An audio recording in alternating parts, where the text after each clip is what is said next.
ಚಿನ್ನದ ಒಡವೆಗಳನ್ನು ಬ್ಯಾನ್ ಮಾಡಿಬಿಡೋಣ, ಏನಂತೀರಾ? ಕಾಮೆಂಟ್ ಮಾಡಿ. ನಮ್ಮ ಇಂಡಿಯನ್ ಟ್ರೆಡಿಷನ್ ಚಿನ್ನ ಹಾಕ್ಕೋಬೇಕು ಅಂತ ಒಂದು ಟ್ರೆಡಿಷನ್ ಇದೆ. ಸೊ ಅದಕ್ಕೋಸ್ಕರ ಯಾವುದಾದ್ರೂ ಚಿಕ್ಕದು ಹಾಕ್ಕೊಳ್ಳಿ. ಇಷ್ಟು ರೇಟ್ ಬೆಳೀತಾ ಇದ್ದರೆ ನಾವು ರೋಡಲ್ಲಿ ಹೋಗಬೇಕಾದ್ರೆ, ಎಲ್ಲಾದರೂ ಊರಿಗೆ ಹೋಗಬೇಕಾದ್ರೆ, ಎಲ್ಲಾದರೂ ಟ್ರಿಪ್ಗಳಿಗೆ ಹೋಗಬೇಕಾದ್ರೆ, ಯಾವುದಾದ್ರೂ ಮದುವೆಗೆ ಸ್ವಲ್ಪ ದೂರ ಹೋಗಬೇಕಾದ್ರೆ ನಾವು ಮೈ ಮೇಲೆ ಚಿನ್ನ ಹಾಕ್ಕೊಂಡು ಹೋಗೋದು ಎಷ್ಟು ಮಟ್ಟಕ್ಕೆ ಸೇಫ್ಟಿ ಇದೆ? एक महिला रंगोली बना रही है, तभी वहां से एक युवक गुजरता है। मौका देखते ही महिला के गले से चेन खींचकर फरार हो जाता है।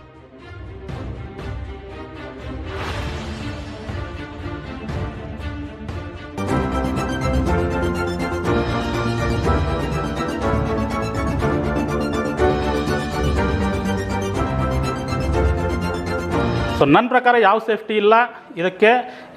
ನಮ್ಮ ಕೈಯಿಂದ ಹೋಯ್ತು ಅಂದರೆ ನಾವು ಏನು ಮಾಡಿದ್ರು ಕೂಡ ನಮ್ಮ ಕೈಗೆ ಸಿಗೋದು ತುಂಬ ಕಷ್ಟ.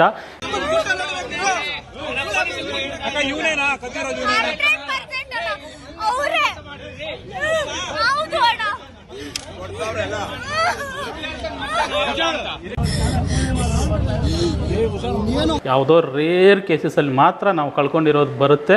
ಹೋದರೆ ಹೋಗ್ಲಿನಪ್ಪ, ಆಯಿತು ಚಿನ್ನ ಹೋದರೆ ಹೋಗಲಿ, ನಮ್ಮ ಕರ್ಮ ಅಂದ್ಕೊಳ್ಳೋಣ.